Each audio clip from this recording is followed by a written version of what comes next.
Thank you for downloading this episode of ACU Trainee's Conversations in Law podcast with me, your host, Hobz and Ehsan. In this episode, I talk to Hamilton Capital Holdings Head of Legal and Compliance, Ehsan Haque, about his legal career and why he chose the in-house route.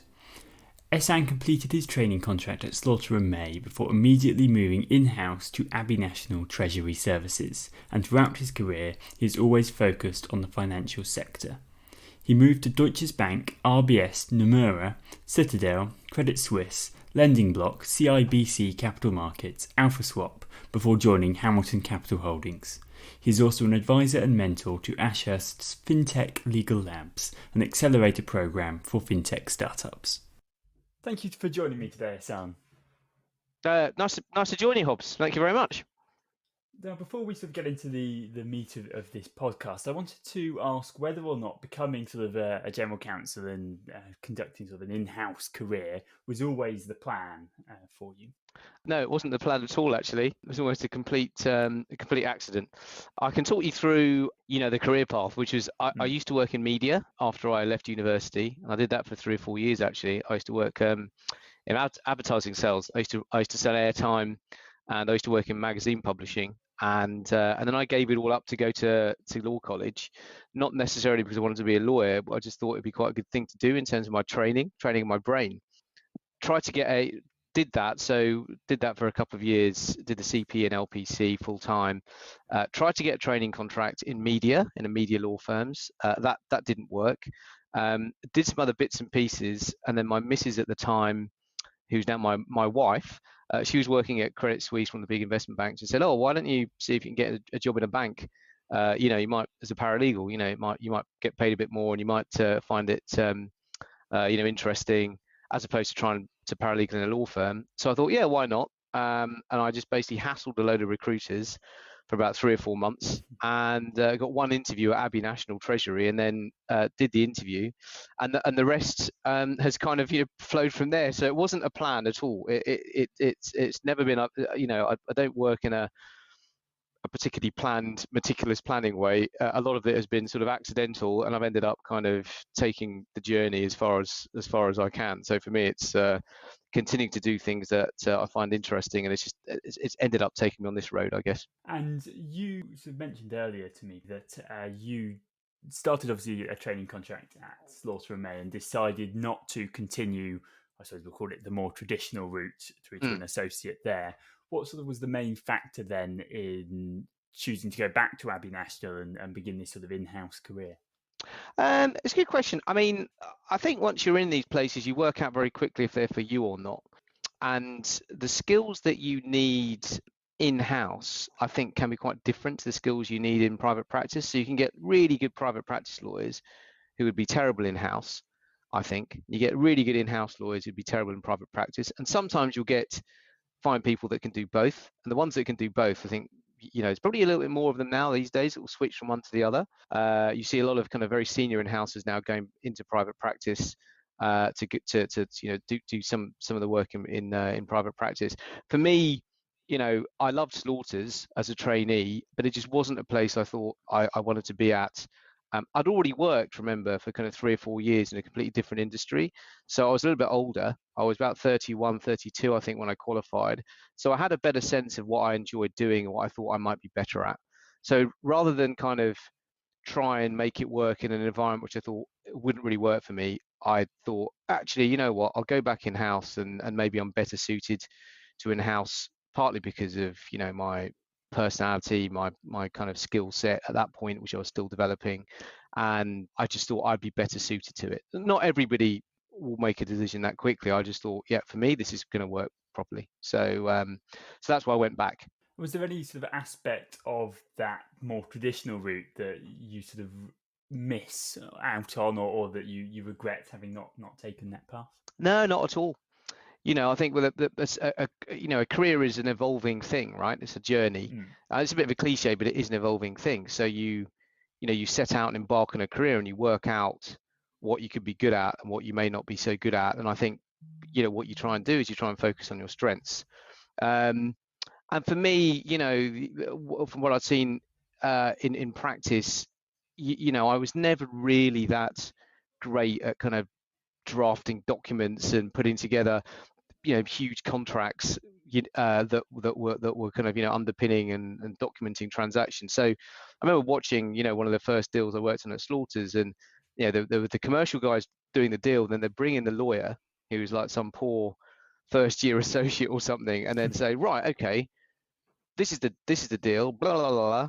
And then she'd run off and try and document a piece of the transaction in like 5 hours with no information. And I just thought, oh God, that's not me at all. I just thought at that point I'd much rather be one of the guys actually discussing the commercials of the deal rather than going off and trying to document it. So I think a lot of the training that I received still holds true today. I'm still in touch with quite a few people from Slaughters. Actually, it's an amazing place to train.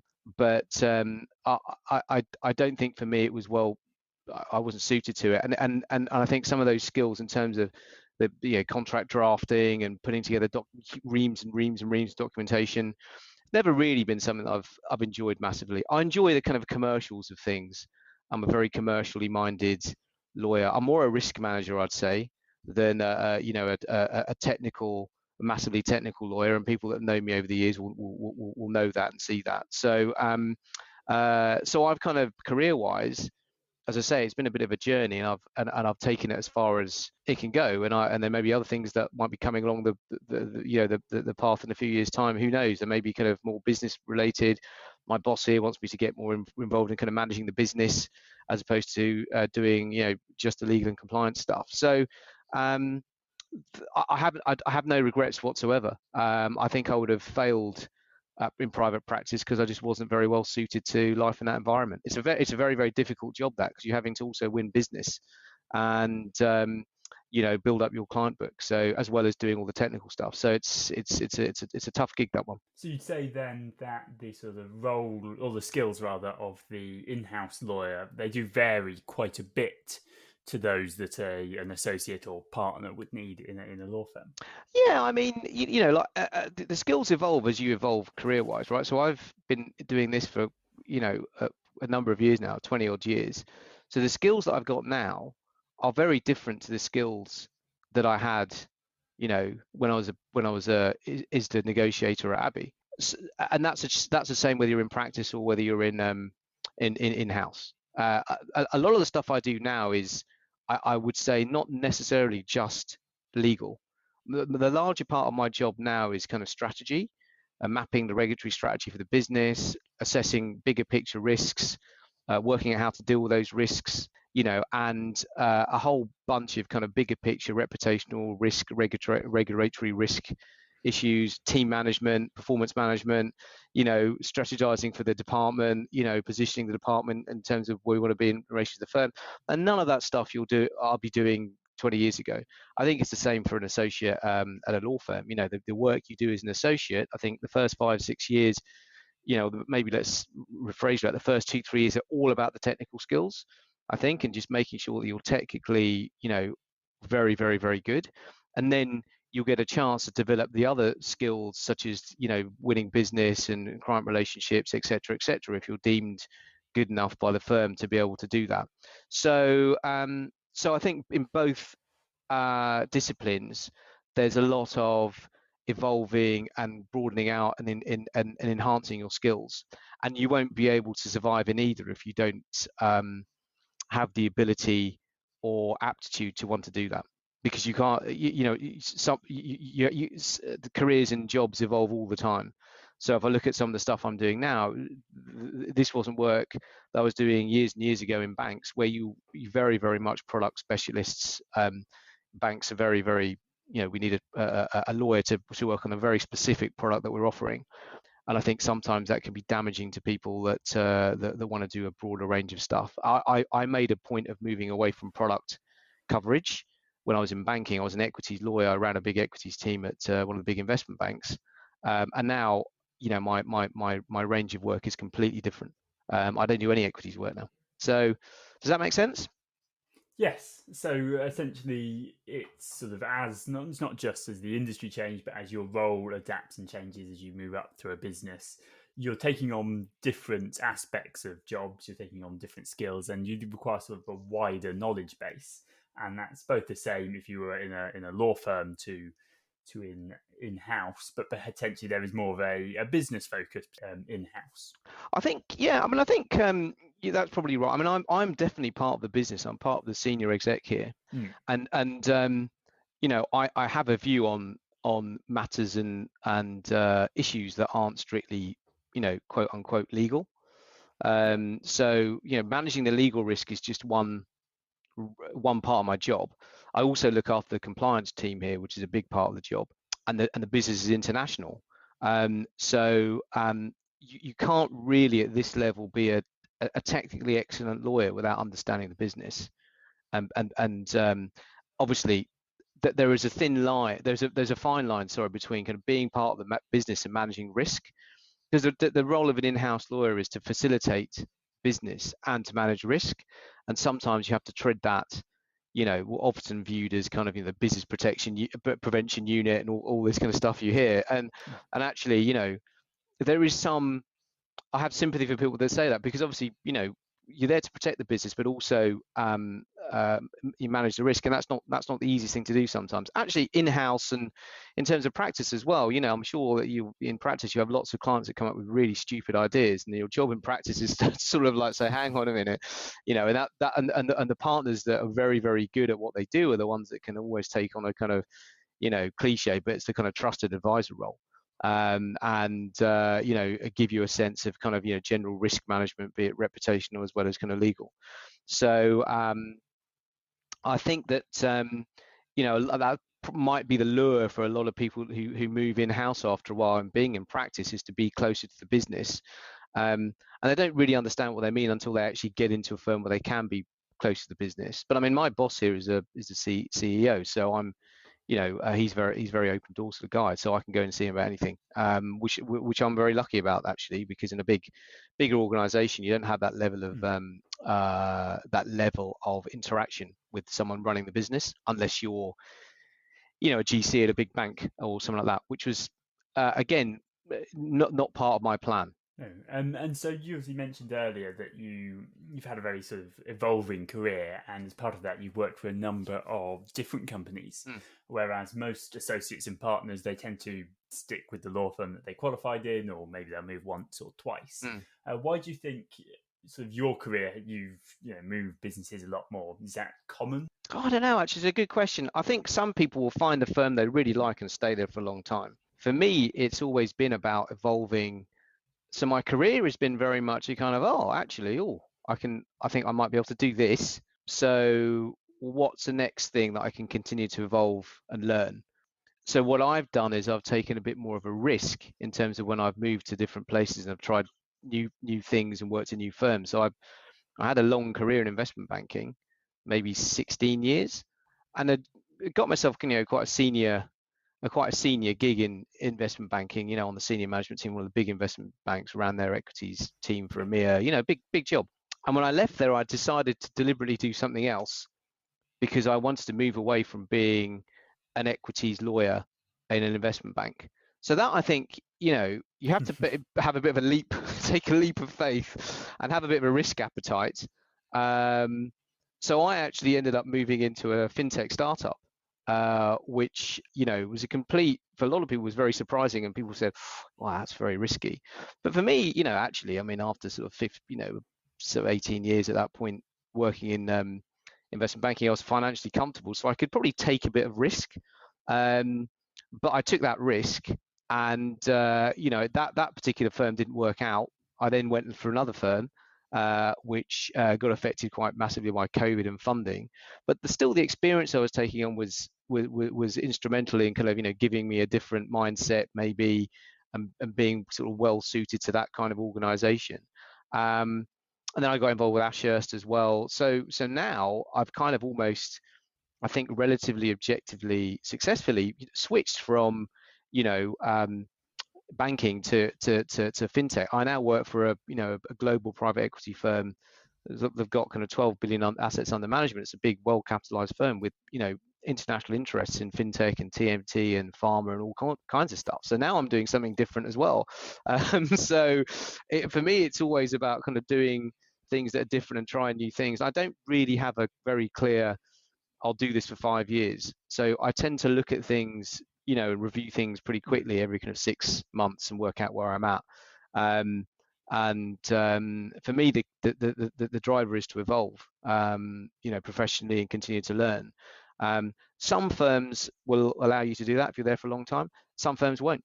So it's kind of down to the individual as to what they want to do. And I think also a question of risk appetite. I know plenty of guys, who would love to do something else, but lawyers are quite risk averse, I think, sometimes. Yes. I think it's fair to say. And they like to do what they know, and that's partly because that's why they're lawyers, right? They become very, very good specialists of certain things. But my mindset has evolved significantly in the last kind of 10 years, especially in banks working on trading floors, having that kind of level of interaction with the business, which I've always really enjoyed. So for me, it's been a natural evolving process. And I do have a tendency to say, right, okay, so what's next? That's kind of that might be a mindset thing, which maybe makes me a little bit different to some of the other guys you speak to and girls you speak to on this podcast. And so you mentioned there that sort of private law firms you could use as an option to specialise. Do you think that in-house you have to keep a broader knowledge base and sort of keep yourself open to a variety of different aspects of law? Depends on where you work, for sure. So if you're talking to a sole counsel at a firm, that person is going to be doing everything. It's going to be the lawyer doing everything. A huge amount of generalist work. If you're talking to a derivatives lawyer in an asset manager, they're going to be doing a very, very specific type of work. So it kind of depends on the individual as to where they want to take their career. I'm at the stage now in my career where I've had, I'm probably not the latter end of my career. That maybe sounds really old, but I've done a lot of time, and I'm still evolving. And actually, one of the things that people keep on saying to me now is be more involved in the commercial side of things. So for me, that's quite interesting, right? Because I've gone from specialist lawyer to more generalist lawyer, to now someone that's doing some legal and compliance, but doing a lot more other stuff. And the point I'm making is that particular path is one that I've kind of explored because I wanted to explore it. Whereas someone else might think, I'm a specialist doing derivatives in an asset management. I really like doing this. I'm going to do it for a long time. So I think it's up to the individual as to what you want to get out of a career. I think with me, it was deliberate. I didn't want to be a product lawyer at a bank, and I was also a senior guy by that point, and there was some risk in terms of being a senior guy, MD kind of level at a bank back 3 or 4 years ago, because it's not the most stable of environments either. So for me, it was a good opportunity to kind of broaden out the skill set, and part of the driver was career longevity. So and you can see with the environment now that some of the banks and some of the big firms are you're having to prove your worth. So for me, it's about kind of not proving your worth, but just adding a lot of value to the process of as you evolve career wise. Now, we mentioned sort of near the beginning of this episode that your main focus or your main sort of decision in becoming an in-house lawyer was that you didn't want to be sort of that person drafting hundreds of contracts and things. Yeah. How do you then today reach a decision of when to sort of just use your in-house team or when to engage the services of a law firm? So basically, it's a good question. So if there's a kind of specialist area where I think if we didn't use a specialist law firm, then we'd be exposing the business to some kind of risk. So I'll think of two kind of areas. One is employment law, and one is kind of, say, data protection. So data protection is a massive risk for the business that I work in, because we have kind of user data, we've got employee data. And I know a little bit about GDPR generally, but I don't know, I wouldn't say I know much more about it now than I did, but it's definitely somewhere where I think actually for us to manage this risk properly as a firm, we probably need some specialists who know exactly what they're doing, especially at this stage in the firm's development where we're setting up all our processes and procedures. So rather than me kind of Google something and say, oh, okay, Google says I do this, that, and the other, in that respect, I'd rather go out and spend a little bit of cash, speak to people that really know what they're doing, and justify the cost. The same for employment. We're an interesting business in that we are in a pandemic. We're 5 days a week in an office. So I'm in an office 5 days a week with sort of it's a high growth business this. So when I started, there was about maybe 3 or 4 people. We've got now about 60, 70 people. That causes a lot of kind of employer liability issues around our kind of COVID procedures and all that kind of stuff. Now, that's not something I want to take a risk on particularly and do a Google search. So I want to talk to experts there and make sure I'm managing the risk properly for the business.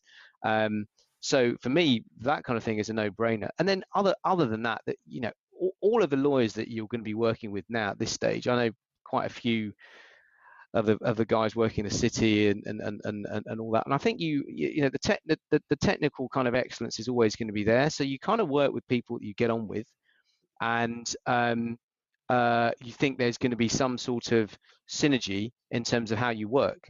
I'm quite execution focused, so I like to get stuff done. So when I'm looking at a law firm, I'll be looking at, obviously there'll be the credentials. Are they, what kind of, what kind of work are they doing in the same area? What kind of clients, etc., track record and all that. We're working with a global law firm with us at the moment, this part of the project. But a lot of it is going to be down to, are they going to be able to deliver for me what I need? And in terms of the personality of the kind of, say, the lead partner, is that someone that I'm going to be able to work with? And is that going to be a good relationship, a good working relationship? Because they're kind of an extension almost of the team, I would say. And I like to work very collaboratively. I get my teeth in, collaborate with law firms as opposed to for me, it's one involved process. So that chemistry in that relationship has to be a very strong one for us to be able to get this stuff done. So that's what I kind of look for. Is, am I going to, obviously, is it a good reputation? Do they know what they're doing? Can they help me in different jurisdictions in these kind of product areas? And, essentially, can I work with them? And can I see this being a long-term relationship? Because the other thing I should mention is, career-wise, I've been a relationship builder for a long time, and that's really helped me over the years. So I kind of really get the value of kind of long-term relationships. So I have a lot of kind of long-term relationships with people that I've maintained over the years. So that's very important, I think, especially for people kind of starting out their careers, is to kind of value those relationships and make sure that you can put in and get out what you need. So we're talking about the factors that go into choosing that law firm that's representing you and working with you. We spoke to Dr. Catherine McGregor in a previous episode, and she mentioned that sort of some non-legal factors go into this decision, and one of them is the sort of diversity policy of that law firm. Is that a factor that comes into consideration when you're choosing a law firm? I think it is. I like the firms to be diverse. Again, this is an individual choice. So if I'm being brutally honest, if it's a firm that's very, very good at what they do, and I know that I'm going to be able to be well represented, and they're a firm I can trust, I'll be looking at that first. Remember, you're talking to someone who's I'm an ethnic minority, or I'm Bengali by background. So, the team here is very diverse. And I like the fact we have a diverse team. But when we chose this law firm, if I'm being honest, I didn't say, let's look at your D&I numbers. Actually, it happens to be a very diverse firm, which helped. But I didn't look at that as a factor in isolation from everything else. It may have been something that may have influenced me to a degree, but it would be, I would say, very, very minor. I need law firms that can do a really good job for me and I can work with. Now, maybe if I'm talking to someone that, doesn't understand or appreciate diversity and inclusion, then they may not be the sort of lawyers that I want to work with anyway, right? So that's more a kind of unconscious thing. But I would say it's more for me, and again, this is entirely personal. That's not so much a conscious decision as maybe an unconscious one. So I know there's a lot of focus on it at the moment. I'm doing a lot of work with kind of mentoring, ethnic minority trainees, and obviously in my position, I understand and appreciate that some people just starting out their career, might look at my career and go, okay, so how do I, someone that's trodden this path for a while, how do I do the same? So I get all that as well. But I don't know if it's a conscious or unconscious decision actually, and when I'm choosing who to work with. The one thing I would say actually, Hobz, is that I think it's very, very, people kind of do talk about, they'll make kind of very kind of a blanket statement like, oh, there should be more ethnic minority lawyers or minorities in leadership roles, and I completely agree with that. But I see plenty there's not a huge amount of liquidity at this end of the market for those roles anyway. So I think getting those roles becomes much more difficult. You can set out and go, I want a leadership role, but actually getting one is a different, it's a completely different thing. And then you go, why not get this leadership role? And then there'll be plenty of examples where things may not have gone my way, and I have, I haven't kind of thought, well, that's because of my background, my ethnic background.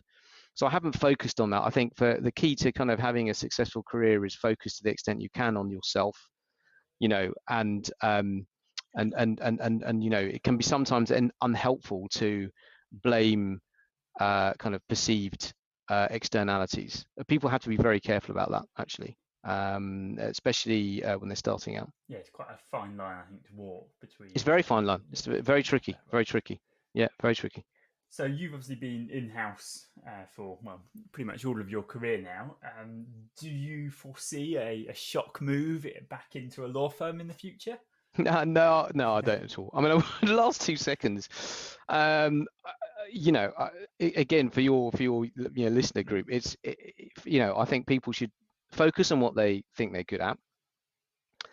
And if you focus on what you think you're good at and what you enjoy, you're going to have a much better chance of having a kind of fulfilling career. My career has been a massive surprise to me, if I'm being honest, because I've never really had this kind of, as I said, a clear plan. It's been very much like, okay, I'm here now, I'm doing this. Let's just see how far I can take it. I'd like to take feedback on what I'm doing. So if people will tend to say to me, oh, you know what, Ehsan, you should think about doing this. And then if I have enough people sort of saying to me, oh, you should think about doing this, then I'll think, maybe I can do it. So for me, actually, maybe I should be better at kind of being more upfront about, I can do this. I like to sort of take feedback, and I like to progress that way. No one's ever going to say to me, oh, Ehsan, you're going to be great in private practice.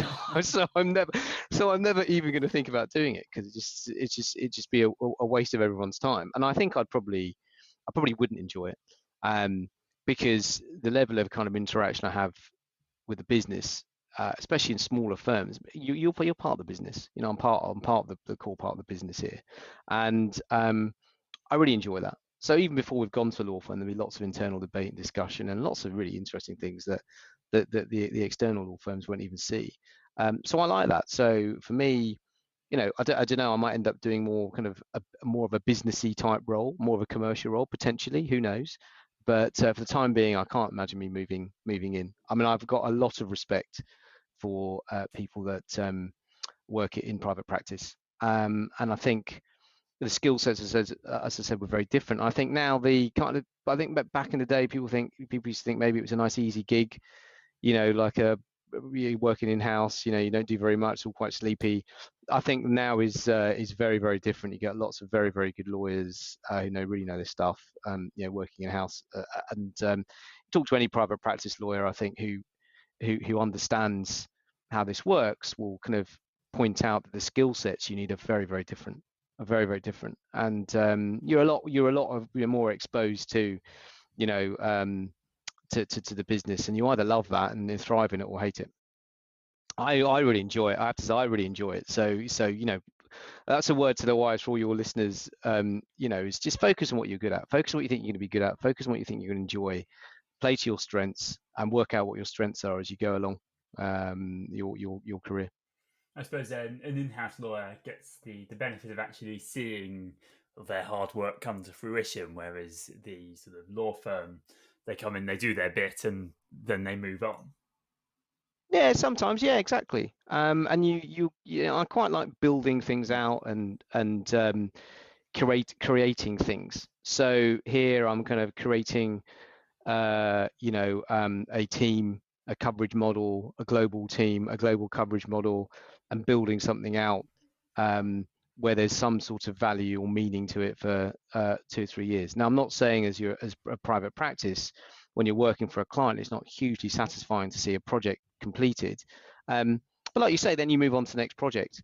Whereas, here you can really go on a proper journey and see something, built and created from nothing in some ways. So, there's nothing worse, I think, if you're, in private practice and you get a call from someone at the weekend saying, right, we just need this done very, very quickly, and you just do it, and then it just disappears into the ether potentially. So I think, but having said that, though, as well, some people love that. So and some people live for that, and the energy and the enjoyment they get out of kind of helping clients out and getting clients to the right position wherever they want to be in terms of the transaction or advisory or whatever else it is very, very satisfying. I think it depends again on the kind of individual and what you really want to see yourself doing in a few years' time, and which bits of each you really like doing. Obviously, it's more difficult if you're in practice because you'd only ever get a sense of what it's like to be in house if you get to do a secondment or something like that, which is a bit more difficult. And a lot of people take the plunge and work out they really enjoy it. I think the jobs are quite demanding now in house, so I don't think it's particularly sleepy for some people in smaller firms. So again, it's an interesting one. I don't know. You're very, well, I'm very close to the business here, but then again, that's because at my level, I'm part of the business. I might not be this close to the business if I was a 2-year qualified lawyer working in a big bank. Not all of the business. So so this is the bit that I quite enjoy. I think a lot of people at my level say we really enjoy the strategy stuff, and I really enjoy all that sort of stuff, I have to say. It's good fun. Yes. Now, so we've sort of mentioned briefly, that your law firm, your associate gets the call at the weekend and, or the crack of dawn and asked to join a call or work on something. Is it then true, because I know I've been guilty of saying it a number of times, that sort of an in-house lawyer does have that better work-life balance? I don't, it depends on what you're working on, right? If you're working on some massive transactions, some big project finance transaction for kind of 6 months where the hours are just killer, or securitization or something like that, then you're in your practice or some sort of transaction based, high pressure, high volume transaction based work, then your hours I think are going to be pretty long. And and I think the difference is that you're on call for clients all the time. It kind of depends on how demanding your role is in house. I'm on call every weekend all weekend. So I can compartmentalize and switch off, but I'm kind of used to working hours where my weekends are disrupted because one of the big banks I worked at, Nomura, we used to do quite a lot of transactional work with corporates, and a lot of those corporates were in the Middle East, so they'd be asking for calls at Sunday and Saturdays and things like that. So I think it can be as disruptive. I don't think, it depends on what you do as well and where you're working, right? So I work in a very, very fast-paced environment where the hours are quite long. It's very, very rewarding, but I wouldn't say that my work-life balance at the moment is a 9-to-5 gig. I just don't think this is the sort of gig where you're going to be. If you want a 9-to-5 gig, then this isn't the sort of place for that person, right? But yeah, you could go to an in-house department and have a much steadier pace of life. So I think it very much depends on where you are, what you're working, the kind of firm you're working for, the kind of level you are maybe, and In some cases, I think it is very different. I know guys who have a far better work-life balance than me, but the environments they work in are very different. And again, the sort of recurring theme of this, I guess, is that it kind of depends on the individual. The individual is key. This is for people to work out as they progress what they like doing. And a lot of people will say to me, "God, you do pretty crazy hours." And I say, "Yeah, I do. I do quite. My hours are probably kind of 8 till 8:30 every day, all the way through, no breaks. That's quite intense, right? And at the end of the day, so no breaks.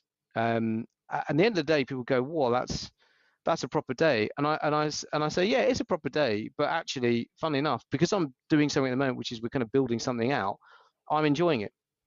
So it kind of depends on what you enjoy doing. I wouldn't say that for jobs like mine, they're particularly chilled out jobs, because you're doing everything. You're firefighting, you're kind of strategizing, you're doing all kinds of stuff. But that's part of why you're doing it, I guess, is because I want to continue evolving. So I'd never say turn around to you, Hobz, and say, "Oh, you know what, look at me, I'm the man, I'm the finished article." No, because we're not. We're always, everyone's evolving, everyone's learning all the time. I'm learning a load of stuff here, which I wasn't learning 5-6 years ago. So for me, it makes it that process is about kind of self evolvement. It's about evolution. So for me, it's about kind of going on that and embracing those kind of new things that you haven't done before, and saying, "Okay, well, you know what, let's give it a go and let's see how it goes." So the work-life balance can be a bit skewed for both, I think. But if you're working on those kind of securitization, or some of the big private equity deals or whatever, the hours can be savage in private practice. But I mean, that's probably why you're doing it, because you enjoy that. Helping out clients, and the international challenge of getting some of these very complex transactions over the line. I think transactional work is probably the most disruptive in terms of your time, I would say. So, do you think that an in-house lawyer and a sort of an in-house career, you have more opportunities to sort of personalize it to what it is that you want? So, if you are particularly interested in sort of that sort of intense hours and that sort of high-end level of work, or if you wanted something that was more 9 to 5, you have more opportunity to do that in-house than you would do in a law firm. I think it depends, really. I don't think there's a straight answer to that. I think it kind of depends on where you've ended up. I think in-house careers are I think both the careers are now quite different in terms of how you navigate them. I think law firms now are probably a bit more transparent for their lawyers that join, in terms of what the career paths are. So what's a track to partnership? I think those conversations happen very quickly now, from what I understand, compared to how they used to be a few years back. So you can probably try and shape what you want to do, and you can probably have those conversations with your bosses, relatively quickly. The same is true for in-house. So in-house, career paths are a bit more difficult to navigate. I think there's less of a linear. I had a very linear career in banking, and then I left banking, and now I've ended up doing something completely different. So the career has kind of gone off in a different direction, but I've ended up with probably a bigger role than I would have had had I stayed in banking, arguably, in terms of what I'm doing now. But you're only going to, in both those scenarios, you're only going to be able to do what you want if you have someone that's going to sponsor you or be receptive to what you want. So if you're trying to say, "I want to get involved in these projects and I want to shape my career this way," and your bosses are generally supportive, then great. But in both in-house and practice, you won't be able to get anywhere with those conversations if people aren't supportive to you. And that can be quite tricky, which is one of the reasons why people move, actually. Which is, the platform might be not the one you want, or you might want to go off and branch off. You want to go and work with a firm with a slightly different platform. You can build out your own bit of business, or you can build out your own profile. people will leave firms not necessarily because the firms aren't right in all cases, but sometimes because the bosses aren't right. We see that all the time. I've seen a lot of that for a lot of my peers, for example. So I don't think it's easier to do in one or the other. I think it depends on a lot of circumstances at the time, and sometimes the stars can align, and you can end up on this kind of run of luck. And it's like anything, luck. You need judgment, you need hard work, a combination of factors to get you to where you need to be. It tends to be some things in your control, and sometimes things just happen, fortuitously. So I wouldn't say it's more difficult than one or the other. I think my advice to your listener group is to have a good sense of why you're doing what you're doing and what you want to be doing earlier on, and try and have those conversations early on, because if you just think, I'm just going to work hard and work hard and work hard and someone's going to take notice, unfortunately that doesn't always work out. Life's not like that. So you could be doing like the most amazing bit of work, and if no one's taking any notice, then no one's taking any notice. So it's up to you almost to kind of go off and make sure that you're raising your profile. You do it in a nice way, obviously, and you don't be too aggressive about it.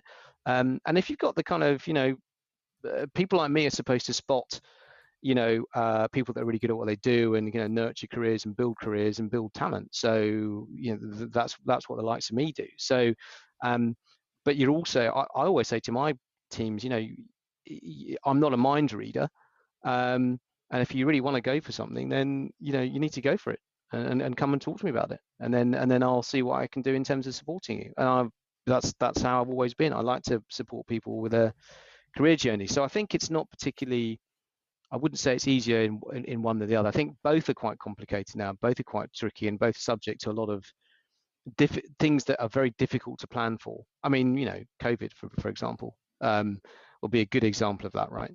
Everything's going tickety-boo if you're working at a law firm, or in-house, and then suddenly, there's a restructuring because your business has disappeared because of COVID.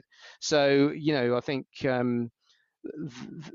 that it's not easier one or the other. I think it's depends on how you decide to proactively kind of manage your career. I mean, I say I'll kind of act the accidental lawyer, but there has been a method to my madness in terms of the later kind of, say, 10 years in my career. There's been not a kind of defined plan, but there's been a plan, especially the last kind of 3 or 4 years, which was to get me out of a bank, get me out of being a product guy. I want to do a broader range of stuff. And I've been lucky, I've managed to do that.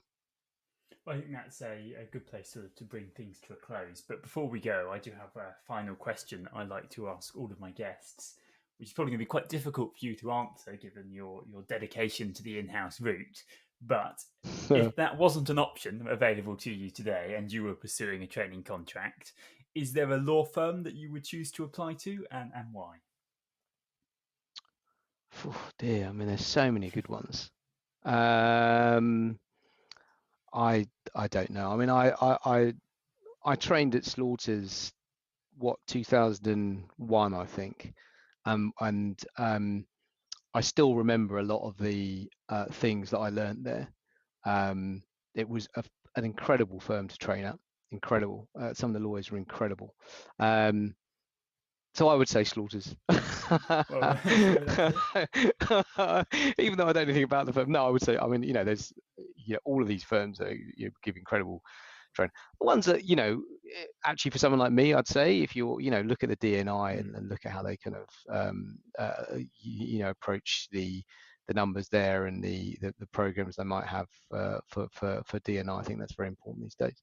So any firm that kind of supports that, look, you're working with a big mix of people, a different mix of people, can only be beneficial, I think. Yeah. So any firms that support that, and obviously you're very good at what they do, there's a ton of really good firms out there to choose from, I'd say. Culture is very important, right? It's got to be a place that you're going to enjoy. Yeah, I think so. So think about whether it's a good fit for you, and whether you think you'd be a good fit for them. The best of luck to all your listeners as well on that journey. Well, thank you very much, and on their behalf, thank you for joining us today. It's a pleasure, and nice to chat to you, and take it easy. Yes, you too. Thank you. Thanks so much for listening to this edition of Conversations in Law. If you'd like to support me and the show, please rate it 5 stars on the iTunes Store and follow the show on your podcast app. If you would like more information about this episode and any other episode, then take a look at the trainee blog on the AccuTrainee website. That's www.accutrainee.com. Thanks for listening.